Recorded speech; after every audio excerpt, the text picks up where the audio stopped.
Ibihe byiza abakurikira Isonga TV ndabasuje kandi mbifurije komeza kumererwa neza. Turi kuwa kabiri tariki 13 z'ukwezi kwa gatanu 2025. Ibihe byiza kuba twumvira mu Rwanda no mu karere k'ibiyaga bigari. Suje kandi abatwumvira mu ngune enye z'isi. Ni umwanya w'isesenguramakuru ku ngingo ziba zigezweho, ingingo ziba zavuzwe zagarutsweho gusumba izindi ku ruhando rwa politike mpuzamahanga. Turi ku mugabane w'Uburayi. Ni intambara imaze imyaka irenga 3, ni Uburusiya na Ukraine. Ubutegetsi bw'i Kremlin cyangwa se bw'i Kiev muri Ukraine ndetse n'ubutegetsi bw'i Moscow mu Burusiya, birumvikana ko harimo n'imbaraga z'ibihugu byo mu burengerazuba bw'isi. Kuri ubu rero ingingo nyamukuru ivugwa nuko byamaze kwemezwa ku kigero cya 70% ko Perezida w'Uburusiya Vladimir Putin atazigera akandagira cyangwa se agera Istanbul muri Turukiya. Ni umusibejo tariki 15 z'uku kwezi kwa gatanu.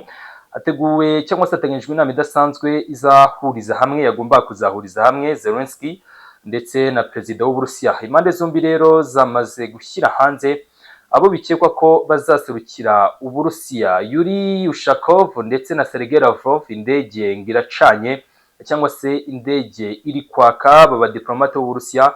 Yuri Ushakov yahoze ari ambasaderi w'Uburusiya muri UN igihe cy'imyaka hafi 10 kuva 98 kugeza 2008. Ni umuntu umenyereye cyane politiki y'ibihugu byo mu burengerazuba bw'isi, ndetse na Sergei Lavrov, umwe mu bo nita inkingi ya mwamba ubutegetsi bw'Uburusiya tubona kuri ubu. Aba rero biteguye ko aribo bashobora kujya Istanbul muri Turukiya, mu gihe Steve Witkoff ndetse na Kellogg ku ruhande rwa Leta Zunze Ubumwe za Amerika nabo bagomba kuzagenda bahagarariye Washington.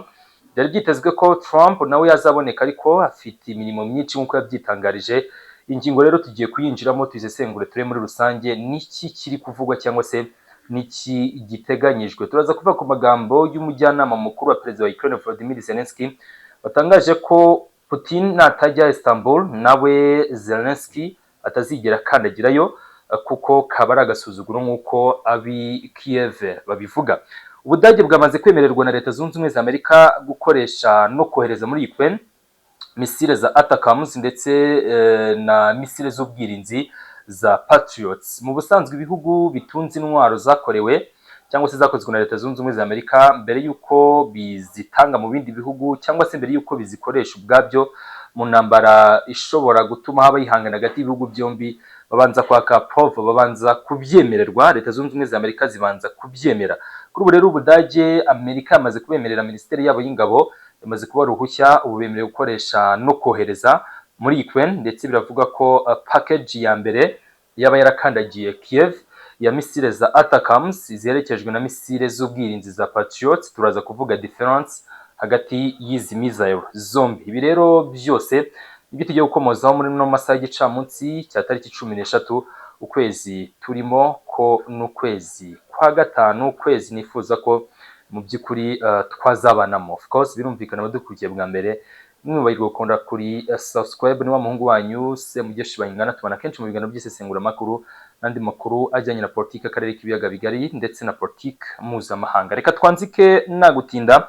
Mbere yuko nkomereza kuri iyi nkuru ya Putin ushobora kutazakandagira Istanbul, reka mere ku ruhushya Leta Zunze Ubumwe za Amerika zamaze kuba zemeza. Nk'uko bigaragara ku gitangazamakuru The New York Times, iremeza ko tariki 11 z'uku kwezi kwa gatanu nibwo Kongre ya Amerika yemeye ko habaho ikoreshwa cyangwa se iyoherezwa muri Ukraine ry'intwaro za misile za ATACMS. Nizi misile ziraswa mu ntera ya kure ndetse na misile z'ubwirinzi za Patriots. Ubundi difference hano tise tubikomozaho, misile za ATACMS ni ground to air missile, ni zishobora gukoreshwa ziri ku butaka ariko zifata ibipimo byo mu kirere, kimwe nuko zishobora kwifashishwa nanone mu gihe zifitwe ziri mu ndege. Zishobora nanone gukora nka air to surface missile, ariko ibi byo ni gake bikoreshwa. Ubundi icyo zagenewe ni surface to air missile, kuvuga ngo zishingwa ku butaka.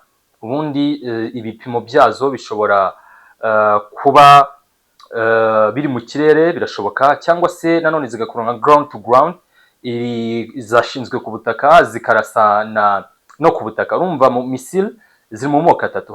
Hari misile za ground to ground, ni zishingwa ku butaka zikarasa nyine ku butaka, earth, kuri surface, cyangwa se wakita surface to surface cyangwa se ground to ground missile.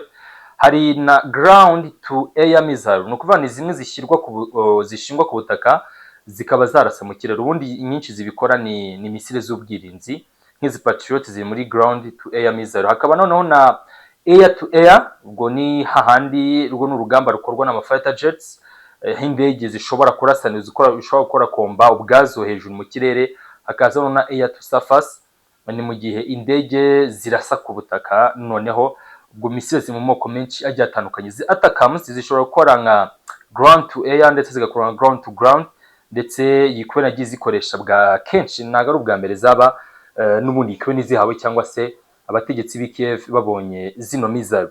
Mu gihe rero n'ubundi Budage bwamaze kwemeza ko bugomba kuzitanga package ya mbere, bikavuga ko iri mu nzira, niba zimwe muri zo ahubwo zitarakandagiye Kiev. Ni mu gihe n'ubundi byari byitezwe ko, kuko Uburusiya bwari bwahawe ultimatum y'amasaha 12, amasaha yarangiye, navuga ko yarangiye. Uburusiya n'ubundi ntacyo buhinduye, bwasabwaga gusinya kuri ceasefire, ntabwo bigeze babikora.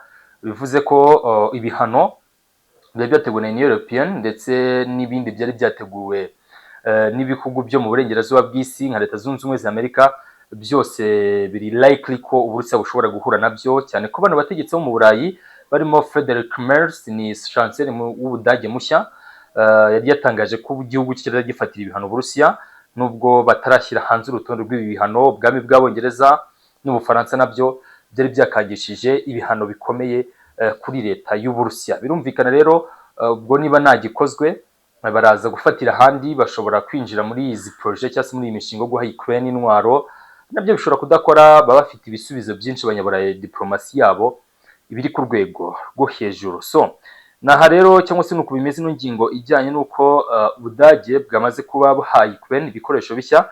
Reka twe twimukire ku yindi ngingo, turebe gato bamwe mu bo byitezwe ko bagomba kujya Istanbul, mu gihugu cya Turkey. Abagomba kujyayo rero ni abandi. Biravugwa ko Sergei Lavrov ndetse na Yuri Ushakov aribo bagomba kwitabira biriya biganiro. Bagomba kuba bariyo rwose nta kabuza, kuko ku rundi ruhande biragaragara ko Perezida Vladimir Putin kuba we yakitabira ino ntambara, kuba yakitabira bino biganiro byo bisa nkaho bikubiye gake, cyangwa se bisa nkaho bidashoboka za mvugo z'ubu.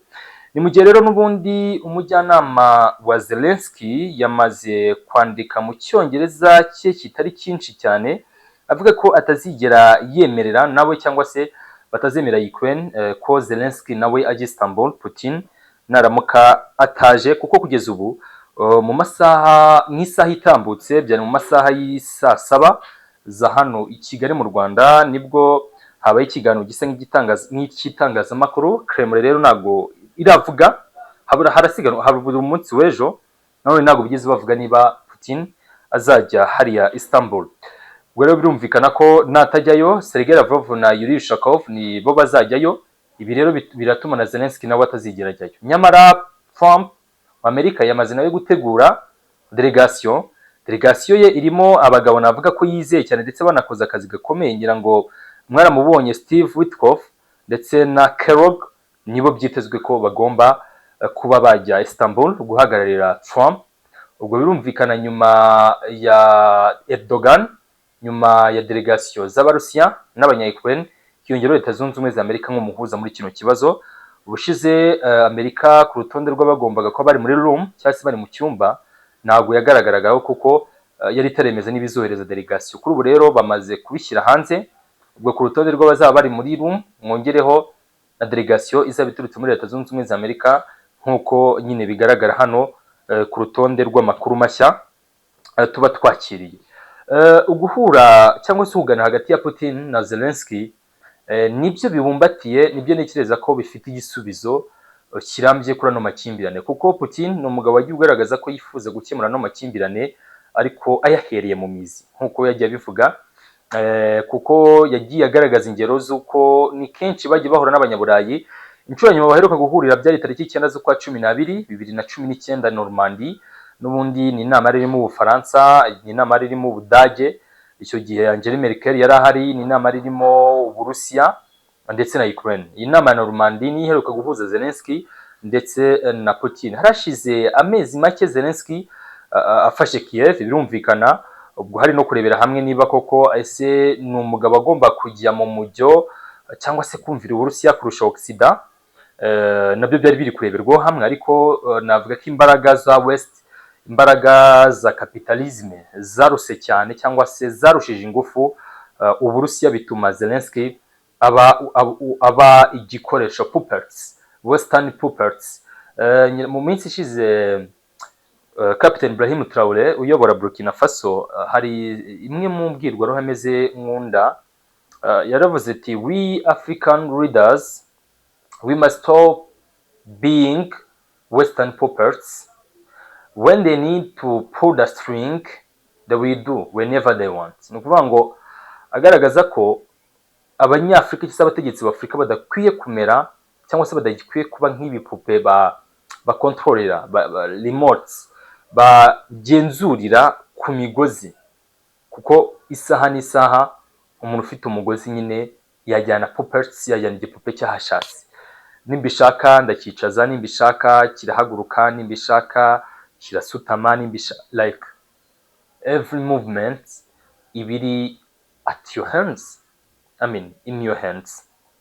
Buri muvoma yose ni wowe wigoverning, ni wowe wigenzura. So tugarutse rero naho Zelensky ngira mu minsi ishize hari n'umwe mu basenateri muri Leta Zunze Ubumwe za Amerika wavuze ati uyu mugabo yatakaje, ntago agifite ubushobozi bwo kwifatira icyemezo, yatakaje, ntago afite icyo iwe yise immunity in decision making. Uvuga ngo ntago afite immunity ni nk'ubuziranenge cyangwa se ubudahangarwa, ntago afite ubudahangarwa mu bijyanye na decision making. So icyari kigenderewe deja kwari ukureba uko ikibazo cyakemuka. Sinzi niba ari Moscow ikeneye ko intambara ibandanya, kuko nabyo ni ingingo dushobora kureberaho hamwe, kuko Uburusiya nabwo buri mu bagomba kubazwa, kuko Putin ari mu bantu bigaragara ko batanze proposal yuko yahura na Zelensky bagakemura bino bibazo bidashingiye ku gahenge k'iminsi 30 gusa, bagakemura ibibazo habayeho kuganira kw'impande zombi, habayeho guhura kw'abategetsi bo. Putin niwe wadukanye kino gitekerezo, Trump agiye umugisha, Amerika nk'umujandarume w'isi agiye umugisha. Zelensky ntabwo yigeze ahesitatinga, he didn't hesitate, yaravuze ati ngomba kuba ndi Istanbul uko byamera kose, turebe roots cause y'ibi bibazo duhoramo, uko guhora duhanganye, turebe ko tubikemura, turebe ko tubisoza. Amaze kureba kwiyo kote, so far harabura amasaha barirwa ku ntoki, nta Uburusiya buratangaza. Hano harimo ibibazo bibiri ndi kwibaza, ngira ngo abadukurikiye muze kujya muri commentaire mumbwire, ese ni Uburusiya buri gutinza cyangwa se buri kugenda biguru ntege, cyane abanya-Ukraine babifitemo uruhare? Ngira ngo Andriy Yermak ni umuyobozi wa presidence ya Ukraine, nari nabikomojeho mu makuru avunaguye, yavuze ko Uburusiya nibwohereza Yuri Ushakov cyangwa Sergei Lavrov, Zelensky nabo atazigira ajyayo. Kandi bano ni abakuru b'ibihugu nibo bafite gutekereza no kureba ese roots cause ni iyihe, nk'uko bakomeje kugenda babivuga. Ese roots cause ni iyihe, ni iki gishobora gukemura ibibazo dufitanye? Nibohereza amadelegation cyangwa se nakomeza guhura delegation, izi muri cyo ziba zishinzwe ni uguhuriza hamwe ibyo abakuru b'ibihugu bazanyuzamo imboni, bazacishamo amaso bo bakaza bashyiraho signature as head of state. Ariko ibi ngibi byarabaye, tumaze no kubirambirwa, zi delegation guhura kubonana, ibi byarabaye multiple times, byarabaye inshuro zirenze imwe. Ubu noneho ikigenderewe cyangwa se igitegerejwe, igikenewe kurusha ibindi, ntago ari ukomeza guhura kwa delegation, sibyo bikenewe. Igikenewe is to sit on table, ubundi abantu bakadiscussinga roots cause of this conflict. Otherwise, this war would become severe and scarcity. Trust me. Iyi ntambara izaba mbi ku kigero tutigeze tubitekerezaho, kuko ni intambara ubona ko ntabwo ifite iherezo. Nitabyara third world war, izakomeza uku gutinza igeraho ibi nk'intambara ise ibyare yongera ise nkiba nk'intambara y'ubutita, kuko Amerika nihagarariye ibihugu byo mu burengerazuba bw'isi kugeza ubu bisa nk'ibiri kuvugira Ukraine. Uburusiya burahari n'inshuti zabwo ku rundi ruhande. Niba badashaka ko bakemura kino kibazo, hazakomeza kubaho kwinangira, hakomeze kubaho kudafata ibyemezo bihamye cyangwa se ibyemezo birambye kuri kino kibazo cyugarije isi, ariko especially cyugarije umugabane w'Uburayi. Ubu abanyaburayi batangira gusubiranamo bazahita babyita intambara y'isi. Yes, niko bakora. First World War, Second World War, nuko byagenze. Amakimbirane European conflicts cyangwa se European wars nizo bakombata bakazita iz'isi. Wenda se dushobora kubona ibihugu bisupportinga mu buryo buri indirect, ariko amakimbirane abatangiriye kuri bo atangira muri bo. So reka turebe ikiri buze kuba n'ikiri buze nyine gukurikira, birumvikana. Turebe se koko Uburusiya buraza kubyemera, buraza gukomeza fighting, what will be the next step. Ibi dushobora kuza kubikomoza mu kindi kiganiro twamaze kumenya andi makuru, dufite package y'amakuru ahagije kuri no ngingo yishobora kurikiraho. Buri makuru cyangwa se buri kiganiro cyakizana ingingo nshya y'ibyo twamaze kumenya. Ese umunsi cyangwa se Putin niba zitabira, nicyo kintu cyonyine dukeneye kumenya. Putin uzitabira cyangwa uzitabira? Once twabimenye, mwizere ko igisubizo gishobora kuboneka, ko abakuru b'ibihugu bicaye hagomba kuba hari ibisubizo birambye. Reka rero mbashimire, birumvikana mwese mukurikira Isonga TV, nshimire equipe technique, ntabwo biba byoroshye mu by'ukuri dukorana. Mwese mbashimire cyane, nshimire n'abadukunda kandi badukurikira. Umugisha w'Imana nukabure kubana namwe, muhaye muronke kandi mugwise mu byo mukora byose.